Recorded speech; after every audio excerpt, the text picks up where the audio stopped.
Assalamualaikum warahmatullahi wabarakatuh. Bismillahirrahmanirrahim. Alhamdulillah wassalatu wassalamu ala Rasulillah wa ala alihi wa sahbihi ajma'in, amma ba'd. Muslimin dan muslimat yang dirahmati Allah Subhanahu wa taala sekalian. Hari ini kita baca insya-Allah sambungan surah Al-Baqarah bermula dari ayat 225 pada muka surat 36. Muka surat 36 dari juzuk yang kedua, nombor ayat 225. 225.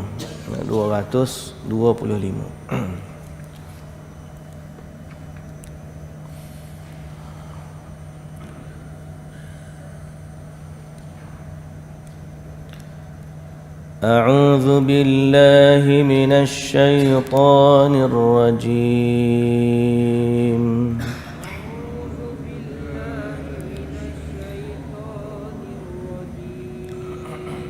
بسم الله الرحمن الرحيم.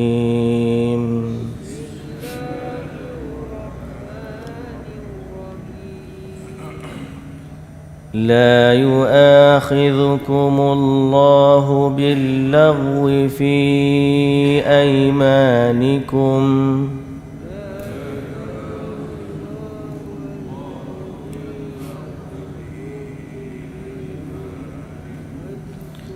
ولكن يؤاخذكم بما كسبت قلوبكم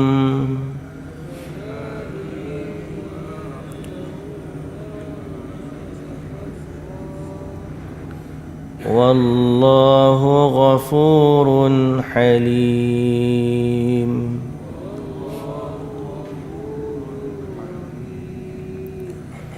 للذين يؤلون من نسائهم تربص 4 أشهر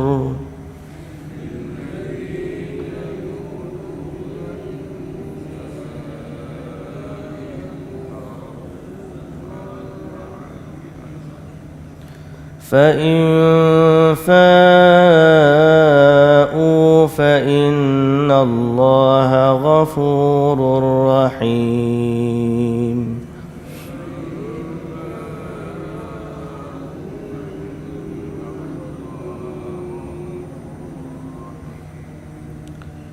وإن عزموا الطلاق فإن الله سميع عليم.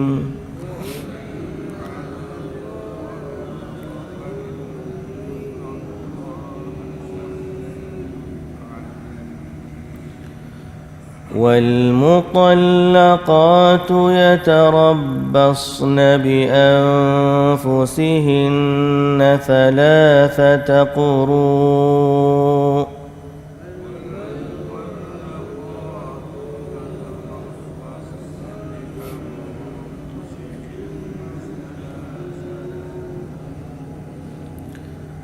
ولا يحل لهن أن يكتمن ما خلق الله في أرحامهن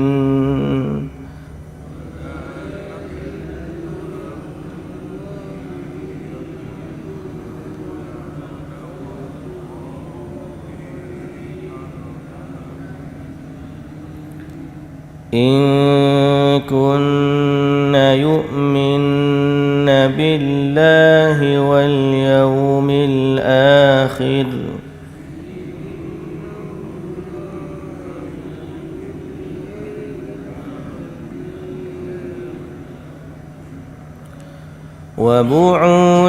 وبعولتهن أحق بردهن في ذلك إن أرادوا إصلاحا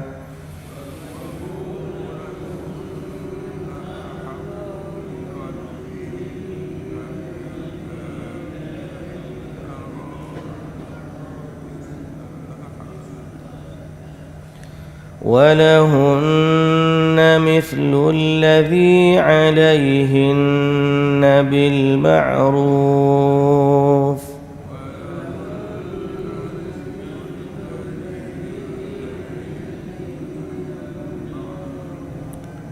وللرجال عليهن درجة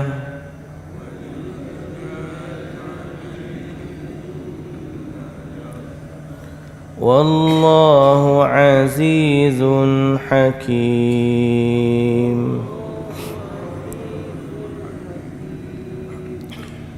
الطلاق مرتان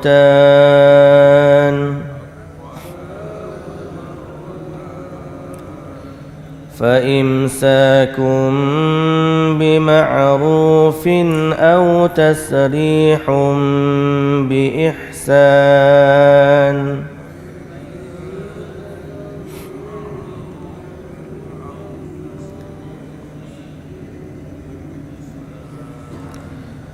ولا يحل لكم أن تأخذوا مما آتيتموهن شيئا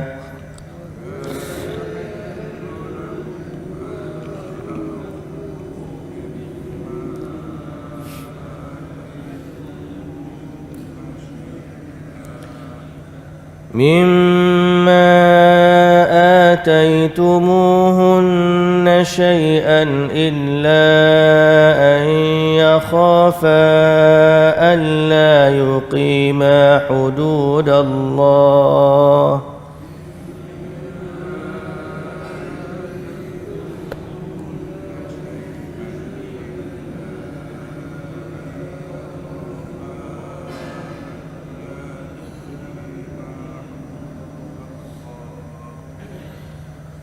فإن خفتم ألا يقيما حدود الله فلا جناح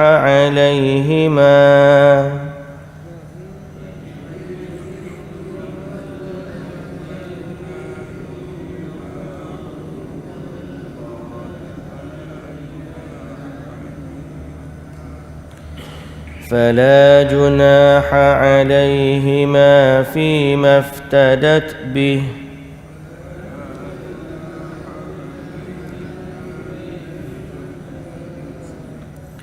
تلك حدود الله فلا تعتدوها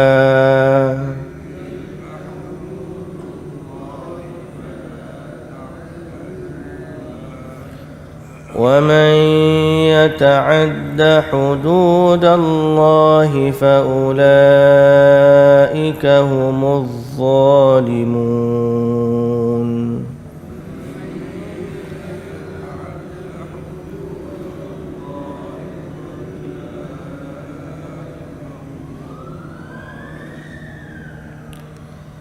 فإن طلقها فلا تحل له من بعد حتى تنكح زوجا غيره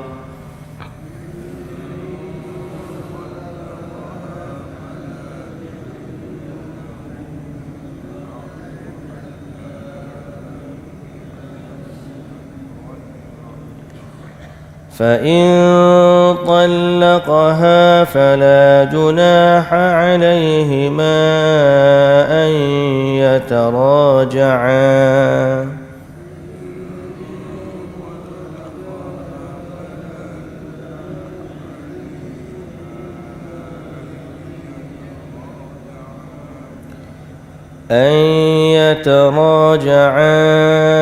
إن ظنا أن يقيما حدود الله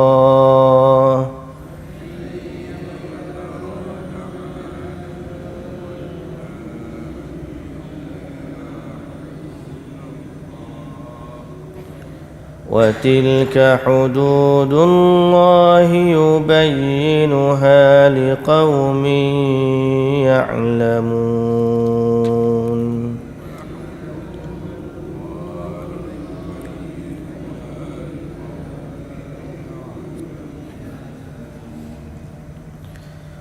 وإذا طلقتم النساء فبلغن أجلهن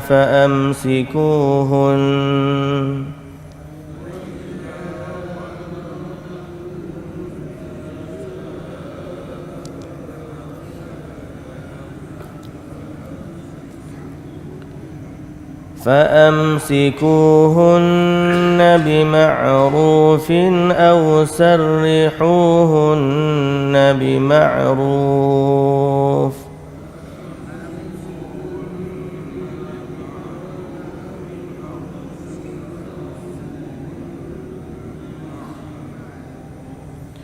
ولا تمسكوهن ضرارا لتعتدوا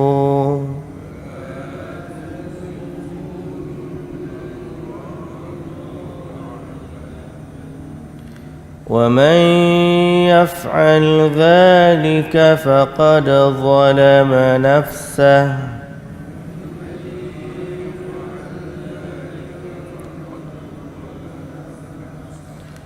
ولا تتخذوا آيات الله هزوا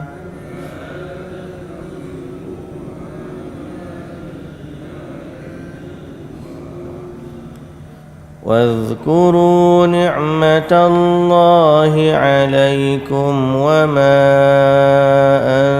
أنزل عليكم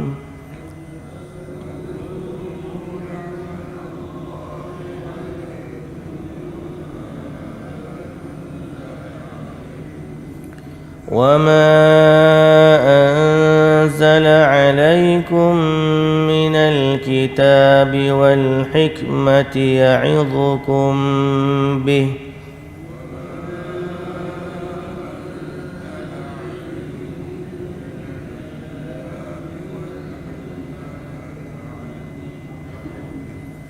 واتقوا الله واعلموا أن الله بكل شيء عليم.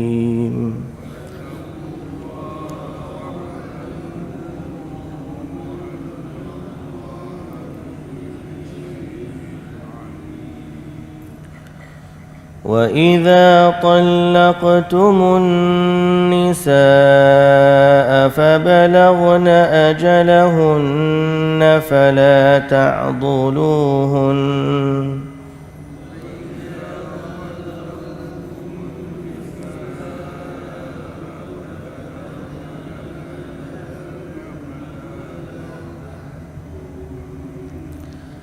فلا تعضلوهن أن ينكحن أزواجهن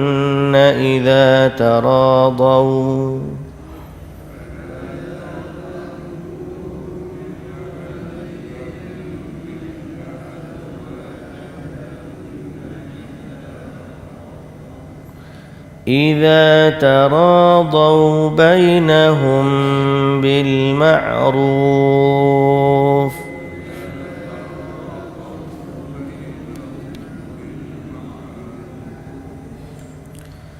ذلك يوعظ به من كان منكم يؤمن بالله واليوم الآخر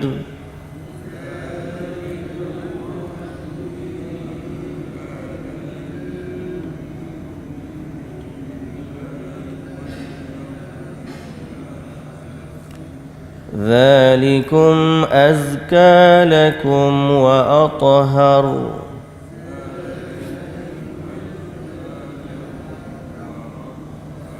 والله يعلم وأنتم لا تعلمون.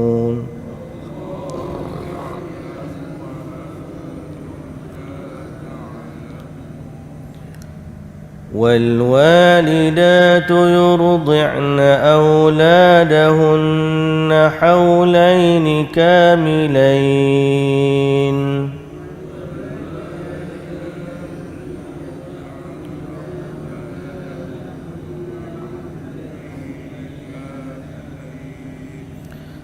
حولين كاملين لمن أراد أن يتم الرضاعة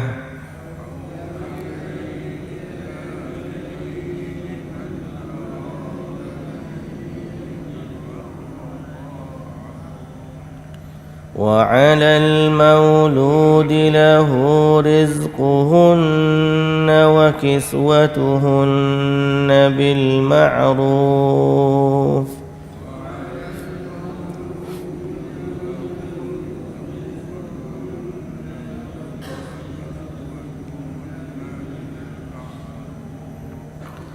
لا تكلف نفس إلا وسعها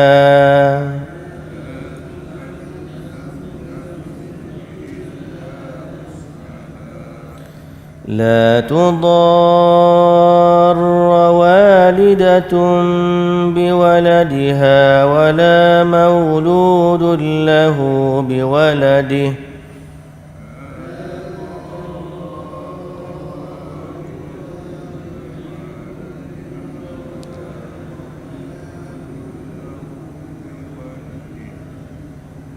biwaladih, bukan biwalidih.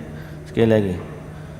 لا تضار والدة بولدها ولا مولود له بولده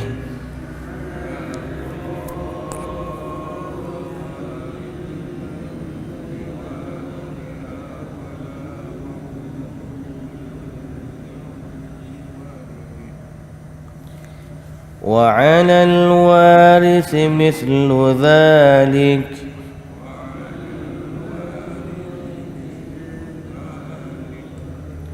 فإن أرادا فصالا عن تراض منهما وتشاور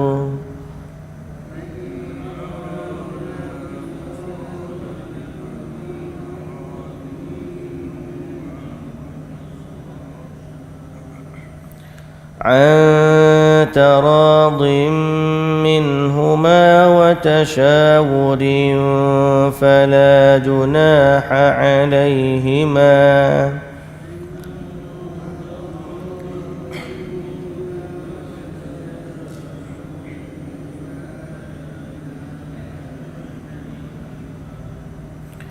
وإن أردتم أن تسترضعوا أولادكم فلا جناح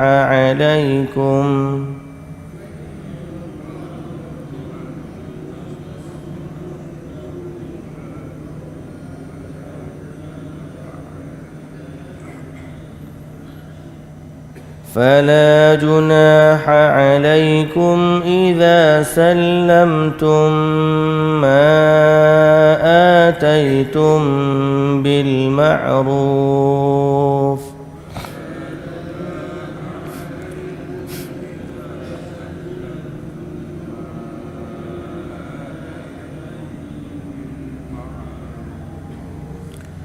واتقوا الله واعلموا أن الله بما تعملون بصير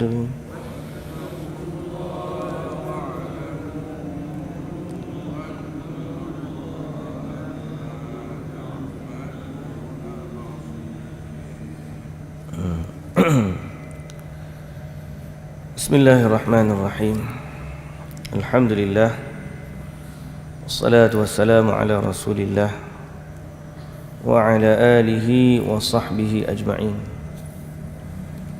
Puji dan syukur bagi Allah Subhanahu wa taala, Tuhan pemilik sekalian alam. Dialah Allah yang maha berkuasa di atas segala-galanya. Dialah Allah yang berkuasa di dunia dan berkuasa di akhirat. Dialah Allah pemilik syurga dan neraka, dan dialah jua yang menutup pintu-pintu neraka di dalam Ramadan dan membuka pintu-pintu syurga dalam Ramadan. dan dialah yang menawarkan keampunan buat hamba-hambanya di dalam Ramadan. Selawat dan salam ke atas Nabi junjungan kita Nabi Muhammad sallallahu alaihi wasallam, juga atas ahli keluarga baginda, para sahabatnya, para pengikutnya yang setia sehinggalah ke hari kiamat. Alhamdulillah. Alhamdulillah. Baik, hari ini tadabbur kita pada ayat yang ke 138 surah Al-Baqarah 138, iaitu sambungan daripada cerita semalam di mana orang Yahudi dan Nasrani kata kalau nak dapat hidayah yang betul, masuklah agama Yahudi atau Nasrani. Jadi Allah perintahkan kepada Nabi Muhammad sallallahu alaihi wasallam supaya mengikut agama Nabi Ibrahim yang suci. Dan Nabi Ibrahim alaihissalam tidak pernah menjadi seorang musyrik. Dan sekiranya mereka berpaling, sekiranya ataupun Allah Ta'ala suruh juga kita menyatakan, bukan sekadar aku panggil nak jadi Yahudi atau nak jadi Nasrani, kita lebih baik daripada tu. Mana kalau Yahudi beriman dengan Nabi Musa, kalau Nasrani beriman dengan Nabi Isa, kita beriman dengan Nabi Musa, dengan Nabi Isa, dengan Nabi-Nabi sebelum daripada tu, dengan Nabi-Nabi yang terutus sehinggalah Nabi Muhammad sallallahu alaihi wasallam, semua tu kita beriman. Jadi kalau Yahudi kata yang masuk syurga ni pengikut Nabi Musa, kita kata kita pun beriman dengan Nabi Musa. Kalau Nasrani kata yang masuk syurga ni pengikut Nabi Isa, kita kata kita pun beriman dengan Nabi Isa. Bahkan la nufarriqu baina ahadin minhum, bahkan kita tidak membezakan semua Nabi-Nabi dan Rasul-Rasul Allah, kita beriman dengannya. Kita tidak membezakan seorang pun daripada mereka. Wa nahnu lahu muslimun. Sebaliknya mereka lah yang Yahudi ni, dia kata dia betul tapi dia sendiri tak terima Nasrani. Nasrani kata dia betul, dia pula tak terima Yahudi. Jadi fa in amanu bimithli ma amantum bihi faqad ihtadaw. Kalau mereka betul nak beriman, nak dapat hidayah, maka berimanlah seperti mana kamu beriman. Itu imannya orang Islam. Kita beriman Nabi Ibrahim pun nabi kita, Nabi Musa pun nabi kita, Nabi Isa pun nabi kita. Semua tu adalah nabi-nabi yang membawa mesej yang sama, iaitulah membawa kepada Islam. Kita beriman bukan sekadar dengan hak disebut nama, bahkan kita beriman dengan rasul-rasul atau nabi-nabi yang tidak disebut nama mereka.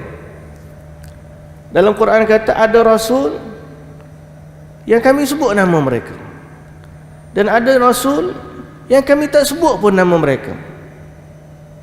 Jadi nabi-nabi, rasul ni ramai, nabi-nabi, rasul-rasul ada yang tidak disebut. Wa rusulan qad qasasnahum 'alaika wa minhum man lam naqsushum 'alaik. Ada rasul kami cerita kat kamu, ada rasul kami tak cerita kat kamu. Tapi kita sebagai umat ni, keimanan kita kepada rasul yang disebut nama, kita beriman secara khusus. Yang tidak disebut nama, kita beriman secara umum. Siapa saja yang diutuskan oleh Allah membawa mesej Islam, maka dia adalah utusan Allah, dan kita beriman dengan apa yang dia bawa.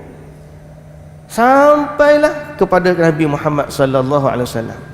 Kita beriman juga dengan Nabi Muhammad sallallahu alaihi wasallam, dan kita beriman bahawa Nabi Muhammad sallallahu alaihi wasallam adalah penutup sekalian nabi dan rasul. Lalu tidak ada dah rasul-rasul ataupun nabi-nabi yang datang selepas Nabi Muhammad sallallahu alaihi wasallam.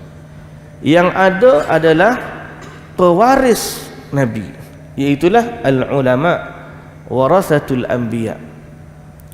Pewaris ni kerja dia apa? Pewaris ni bawa apa yang sama Nabi Muhammad bawa, dan bawa apa yang Nabi Ibrahim bawa apa yang Nabi Musa, Nabi Isa, Nabi-Nabi lain bawa, iaitulah apa? Mengajak semua manusia beriman kepada Allah yang satu, tidak mensyirikkan Allah dengan sesuatu, dan kita mengikut syariat yang valid pada masa tersebut. Kalau syariat Nabi Musa valid waktu Nabi Musa, kalau syariat Nabi Isa valid masa Nabi Isa, maka syariat Nabi Muhammad valid waktu Nabi Muhammad sallallahu alaihi wasallam, dan tidak akan ada lagi syariat yang membatalkan syariat Nabi Muhammad sallallahu alaihi wasallam, kerana syariat Nabi Muhammad lah yang paling sempurna, dan tidak ada dah wahyu yang diturunkan setelah daripada itu. Sebab tu kerja pewaris Nabi, dia ajak orang kembali kepada syariatnya Nabi Muhammad sallallahu alaihi wasallam. Kerja para ustaz hari ni, para guru, para da'i, para ulama, kerja mewarisi dakwah Nabi, itulah ajak kepada apa yang Nabi Muhammad ajak. Beriman kepada Allah, beriman kepada sekalian Rasul, beriman kepada malaikat, beriman kepada hari kiamat, beriman kepada kitab, beriman kepada qada dan qada. Kita beriman seperti mana Nabi beriman, dan kita mengajak supaya beramal dengan ajaran dan amalan yang dicontohkan oleh Nabi Muhammad sallallahu alaihi wasallam. Sebab apa? Sebab kita tak boleh bawa benda baru. Kita hanya pewaris Nabi. Orang kemudian ni hanya pewaris Nabi, dia tak akan boleh dah syariat baru. Sebab tu kita ajak semua muslimin dan muslimat kembali kepada Islamnya, apa yang diamalkan oleh Nabi dan para sahabat, yang kita panggil golongan salafus salih. Hari ni kita ajak, kita marilah kita amal zikir cara Nabi, salat cara Nabi, muamalah cara Nabi, ibadat cara Nabi, umrah cara Nabi, haji cara Nabi. Pasal apa? Ini kerja pewaris Nabi. Sebab tu kalau ada orang ajak kepada kumpulan-kumpulan yang lain nama dia daripada hak Nabi ni, maka kita rasa ada kumpulan nama dia Ahmadiyah, ada Qadianiyah, ada gapo lagi, nama-nama yang dinisbahkan kepada orang lain. Ni ikut siapa? Aku ikut Syekh Fulan. Hak ni kata aku ikut Syekh Fulan. Kita kata tak ada masalah selama Syekh Fulan tu sama dengan hak Nabi buat. Tapi kalau Syekh Fulan buat tak sama dengan hak Nabi buat, maka kita katakan keimanan kita kepada Nabi Muhammad sallallahu alaihi wasallam akan menyebabkan kita ikut hak Nabi, dan kita tinggalkan semua yang menyimpang daripada ajaran Nabi. Inilah asas akidah yang Allah Ta'ala jelaskan kepada kita dalam Quran. Lalu Allah Subhanahu Wa Ta'ala kata sibghatallah, sibghatallah. Katakanlah wahai orang-orang yang beriman, sibghatallah ni dinullah, agama Allah. Sibghah ni juga boleh terjemahkan sebagai celupan. Sibghah, celupan warna lah. Sibghah ni celupan. Sibghah ni warna, bahasa ataupun kita kata acuan. Yang lebih tepat dalam ni nak apa dia? Nak agama. Jadi agama ni adalah sesuatu yang Allah Ta'ala tentukan warnanya, bentuknya, acuannya. Sebab tu kita tanya, Islam kita hari ni Islam acuan siapa? Nanti kata-kata tadi tu, Islam acuannya fulan bin fulan, duduk bersuluk, bertapa 40 hari. Tak pergi solat Jumaat, takut batal suluk dia. Duduk tempat tu selama 40 hari tu, makan paling minimum beberapa biji bertih jagung, bertih berah, minum beberapa titik je daripada air. Dan dia kata lepas daripada dia keluar dari suluk tu, dia dah sampai langit yang ketujuh. Dan dia mengakui ia Islam. So kita tanya dia, apakah ini Islam acuannya Nabi sallallahu alaihi wasallam? Ada tak Nabi buat macam tu? Kalau dia kata tak ada Nabi buat macam tu, maka kita katakan Islam yang benar ialah Islam yang acuannya dari Allah, seperti mana yang diajar oleh Nabi Muhammad sallallahu alaihi wasallam.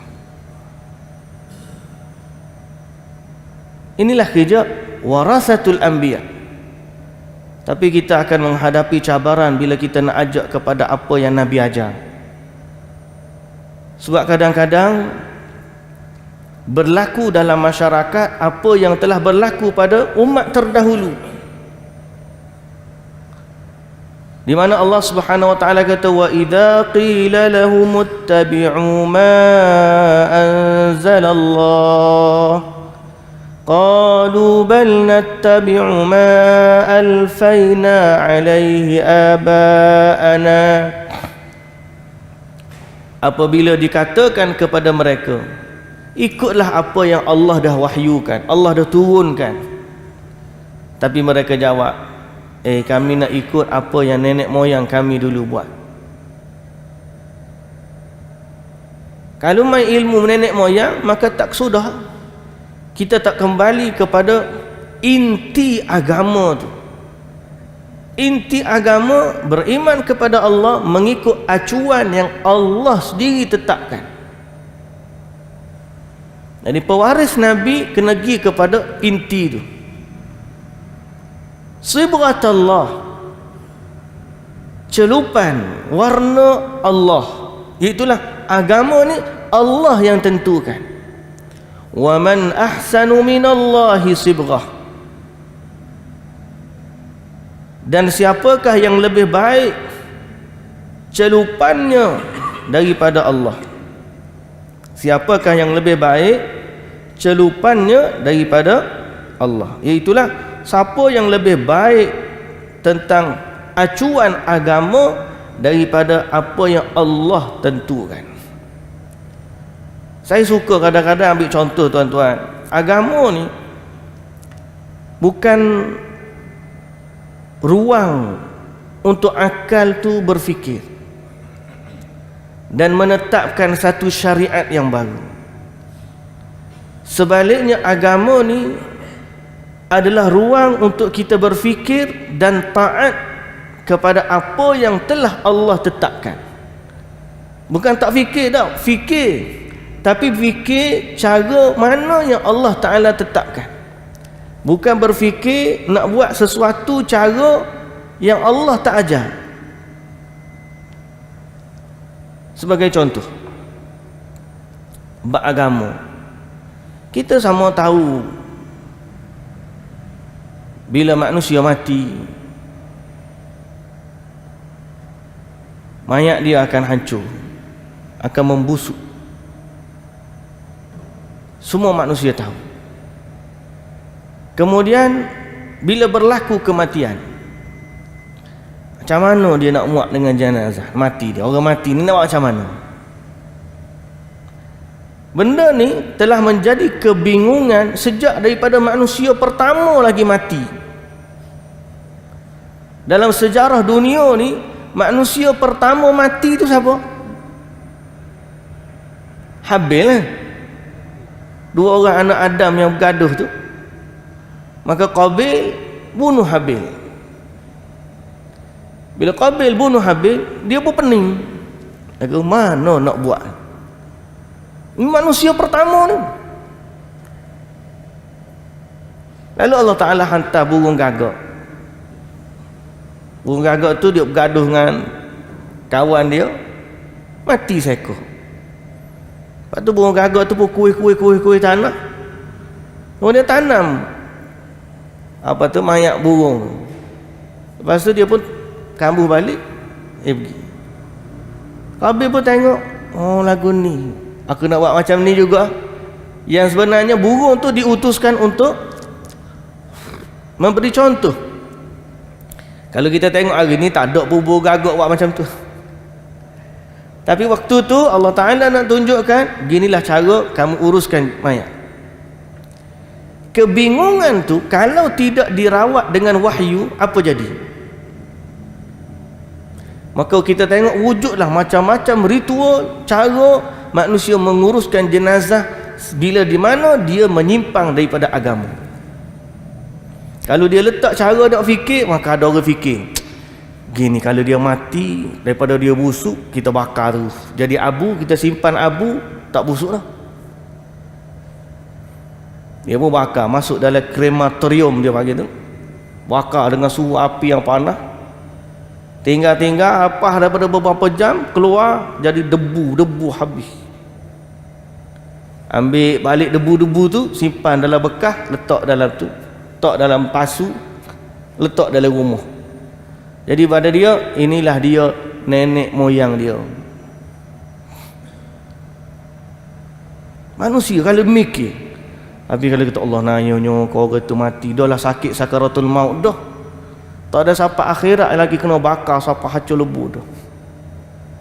Kita mikir kan. Tapi kalau dia mikir, mungkin dia mikir lain. Mari pula orang, dia tak tahu nak buat macam mana. Dia pula orang hidup di laut, Viking sebagai contoh. Viking ni duduk di laut Eropah dulu. Ritual dia, lepas dia mati, letak atas perahu dia tu, kemudian dihanyutkan ke laut. Dihanyutkan ke laut. Siapa waktu tenggelam ke apa, kena makan ikan ke apa, ikut dia. Ada pula di satu tempat di Indonesia, saya tengok dalam dokumentari, dia simpan lagu rumah. Dia mati, dia tanam dulu lah, dia letaklah satu tempat mayat, dia buatlah tak herba-herba ke apa.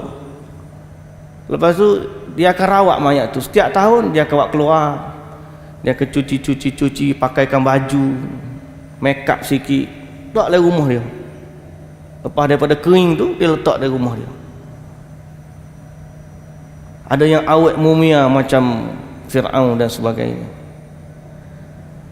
Dan lebih dahsyat lagi, ada satu tempat tu di China, saya pernah tengok juga dokumentari. Dia orang duduk atas gunung, pergunungan. Jadi bila duduk pergunungan tu, banyak burung-burung hok, burung helang, burung hering tu dia panggil, hok jenis makan daging. So bila dia mati seseorang, dia bawa atas puncak gunung, dia potong-potong mayat tu. Dia potong kepala, potong tangan, potong kaki, potong, dia cincang, burung makan. So dia anggap bersatu dengan burung, berterbangan di langit. Ini semua contoh baru tuan-tuan. Macam mana agama ni sebenarnya bukan ruang untuk kita datang fikir nak buat benda baru tak. Agama ni sifat dia, kita berfikir macam mana kita nak taat kepada apa yang Allah wahyu. Sebab dia adalah datangnya dari Allah. Sibghatullah. Wa man ahsanu minallahi sibghah. Siapakah lebih baik acuan dia, celupan dia daripada Allah. Hak Allah Ta'ala ajar kepada kita tu, itulah yang terbaik sekali. Cara urus jenazah, cara urus baby, tu baru jenazah. Baby kita lepas beranak, kita potong, khatankan dia, fitrah. Nabi-nabi dulu semua khatam. Syariat dulu pun fitrah, semua khatam. Ada manusia mai dia tak khatam. Mana baik khatam dengan tak khatam? Berkhatam lebih baik. Kita buat kerana taat pada Allah. Kita tak tahu pun fakta saintifik di belakang dia. Tapi bila Allah yang tentukan, mesti dia yang terbaik. Sebab Allah Ta'ala kata dalam ayat ni, wa man ahsanu minallahi sibghah. Siapa lebih baik daripada Allah acuan dia? Jadi agama ni semua datang, bila datang daripada Allah, mesti dia yang terbaik. Sebab tu kerja kita sekali lagi, muslimin dan muslimat yang dirahmati Allah, kita nak cari agama hak mana yang datang dari Allah melalui wahyu yang Allah sampaikan kepada Rasulnya dalam segenap aspek kehidupan, bermula daripada bangun pagi, masuk tandas, nak kecing diri kau kecing duduk, kita buat kerana Nabi suruh kita kecing duduk. Lalu bila orang kaji saintifik, kecing duduk lebih baik daripada kecing berdiri. Minum, duduk dengan berdiri, kita minum duduk sebab Nabi ajar kita minum duduk. Bila orang buat kajian saintifik, minum duduk lebih baik daripada minum berdiri. Semua aspek kehidupan, apa yang datang daripada Allah pasti terbaik. Tidak ada yang lebih baik daripada apa yang Allah Ta'ala ajar. Jadi kita ni, kehidupan kita seluruhnya, kerja kita nak cari apa dia yang Allah ajar aku dalam bab ni. Dapat anak buat macam mana, dapat isteri buat macam mana, nak semayang buat macam mana, nak puasa buat macam mana, nak buat haji buat macam mana, ibadat-ibadat yang khusus buat macam mana, ibadat yang bersangkutan dengan kehidupan nak buat macam mana. Carilah apa yang Allah wahyukan kepada Nabi dia, amalkan yang tu. Jangan tiba-tiba dia fikir, aku rasa baik kalau kita buat macam ni. Jadi rasa dia tu tidak ada tempatnya dalam agama. Baik dia rasanya, aku rasa baik. Lepas tu dalam memahami agama, di situlah kata kunci dia. Kita berpada dengan apa yang Allah Ta'ala wahyukan kepada Nabi Muhammad sallallahu alaihi wasallam, dan kita panggil bab tu, dia panggil redha dengan apa yang Allah wahyukan. Bab tu zikir, antara zikir pagi-pagi kita, raditu billahi rabba wa bil islami dina wa bi Muhammadin sallallahu alaihi wasallam nabiyya. Aku redha Allah tu Tuhan, aku redha Islam tu agamaku, dan aku redha Nabi tu Nabi aku. Jadi kita berpada dengan apa yang Allah wahyukan kepada Nabi sallallahu alaihi wasallam. Mungkin kita dah satu bab fiqh, ada bab ijtihad dan sebagainya, yang tu adalah perbahasan lebih lanjut, tapi asasnya ijtihad itu dibina untuk menepati Al-Quran dan juga As-Sunnah. Baik, muslimin dan muslimat yang dirahmati Allah. Ayat yang seterusnya, ayat 130, wa nahnu lahu abidun. Ayat 38 tadi, penghujungnya Allah Ta'ala kata, wa man ahsanu minallahi sibghah wa nahnu lahu abidun. Siapa yang lebih baik acuannya, coraknya daripada Allah, dan kita ni hanya hamba yang patuh kepada dia. Qul atuhajjunana fillahi wa huwa rabbuna wa rabbukum. Katakanlah wahai Muhammad, patutkah kamu wahai Yahudi, wahai Nasrani, membuat bantahan kami, membuat bantahan terhadap kami dalam mengenai pilihan Allah dan pengurniaannya. Apakah patut kamu takwil kami tentang urusan Allah? Maknanya apa maknanya? Kita faham macam mana? Yahudi Nasrani ni dia takwil Nabi Muhammad. Kenapa dia takwil Nabi Muhammad? Dia tak puas hati Allah utuskan Nabi Muhammad ni daripada kalangan orang Arab. Kerana dia mengharap utusan yang terakhir ni datang daripada Bani Israel. Jadi Allah Ta'ala jawablah ayat ni. Ayat ni kamu ni patut tak kamu buat bantahan terhadap kami? Kamu bantah kami. Kami di sini ni Nabi Muhammad. Qul atuhajjunana fillah. Kamu bantah kami mengenai pilihan Allah. Hak utus ni Allah. Nabi Muhammad ni dia bukan siapa-siapa. Dia bukan angkat diri dia sendiri jadi Nabi dah. Allah pilih dia jadi Nabi. Habis tu memarah ke Nabi Muhammad. Patut ke tak patut? Tak patut. Ayat ni maksud dia lagu tu. Qul atuhajjunana fillah. Patutkah kamu bantah kami mengenai pilihan Allah? Yang pilih Nabi Muhammad sebagai Rasul ni Allah. Mu tak puas hati dengan Nabi Muhammad. Maknanya mu tak puas hati dengan pilihan Allah. Nabi Muhammad bukan lantik diri dia sendiri. Bukan macam ayah pen. Ayah pen dia lantik diri sendiri. Dia kata dia ni kerajaan langit. Banyak Nabi-Nabi palsu ni yang declare dia Nabi tu dia lah.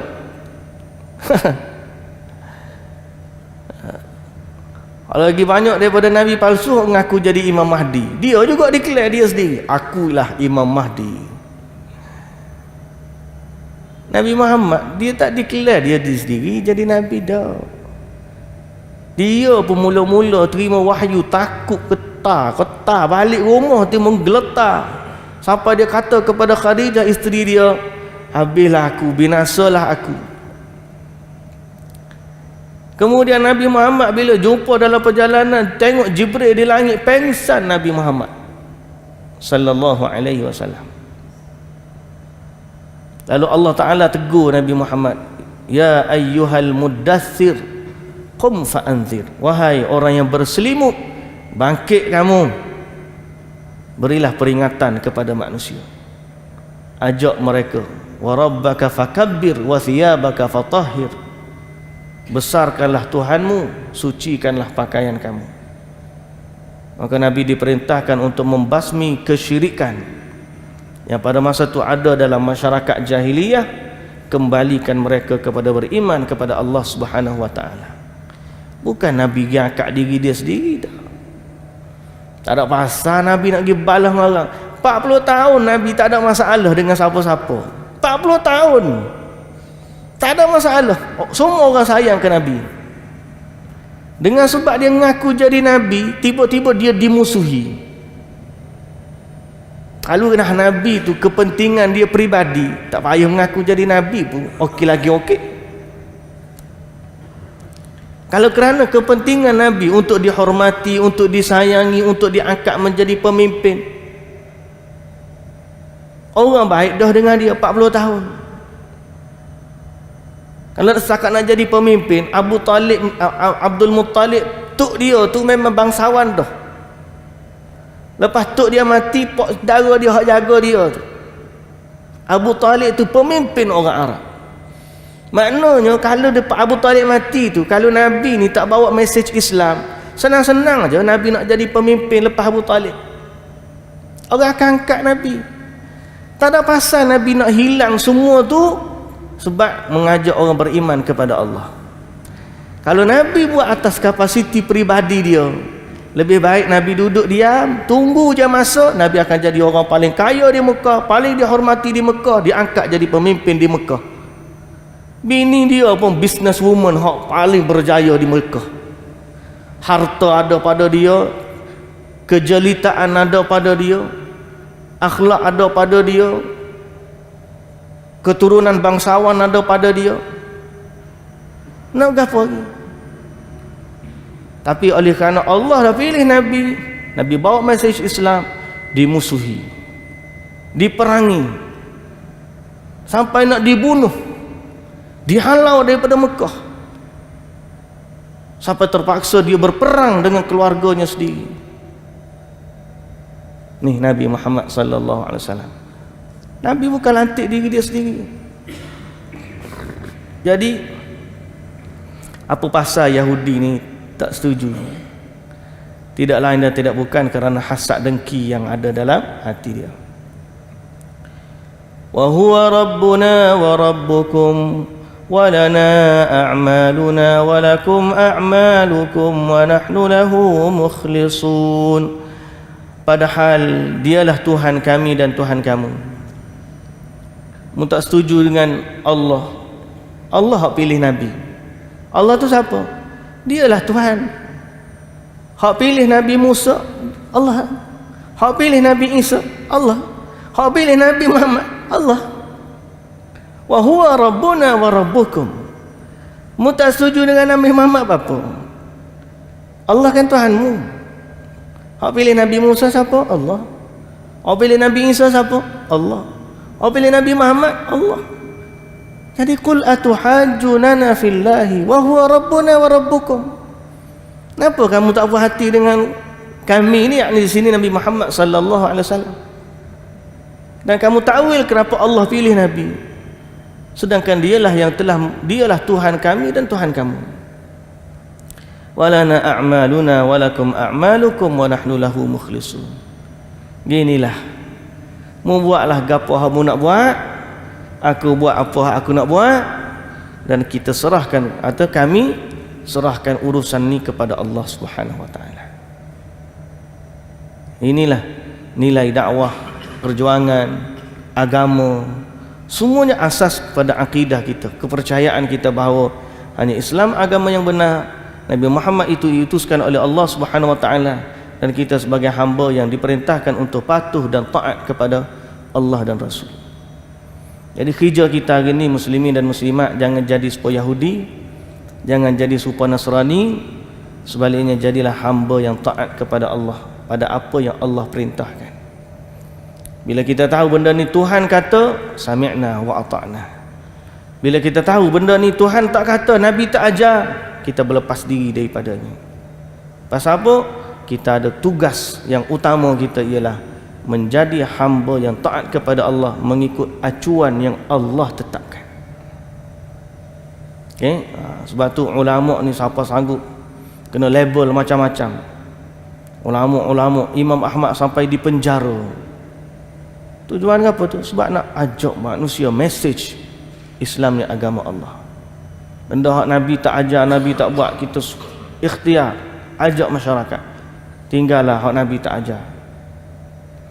Bukan kita tak nak macam suluk tadi kita kata, bukan kita tak nak hati yang bersih, tapi cara membersihkan hati dalam agama mesti mengikut cara Nabi sallallahu alaihi wasallam. Cara berzikir kepada Allah mengikut mesti cara Nabi sallallahu alaihi wasallam. Nabi tak pernah ada tasbih keliling masjid ni. Nabi tak pernah ada tasbih gantung atas pokok, duk tarik turun. Tak ada.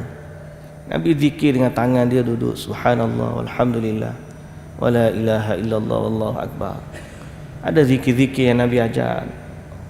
Dan begitulah umumnya kita ni, tanggungjawab kita ialah taat kepada Allah, taat kepada Rasul, mengikut acuan yang Allah Ta'ala tetapkan, bukan mengikut perasaan dan bukan mengikut hawa nafsu yang ada pada kita. Muslimin dan muslimat yang dirahmati Allah, ada lagi separuh muka surat ni, insya-Allah kita cerita lagi tentang macam mana Allah menghujah Yahudi dan Nasrani yang tegar untuk kata Nabi Ibrahim tu Yahudi ataupun Nasrani. Tapi Allah jawab dalam ayat ni, dalam ayat yang lain, insya-Allah kita baca pada minggu hadapan. Allahu ta'ala alam. Subhanakallahumma wa bihamdika asyhadu an la ilaha illa anta astaghfiruka wa atubu ilaik. Aqulu qawli hadza wa astaghfirullahal azim li wa lakum. Wassalamu alaikum warahmatullahi wabarakatuh.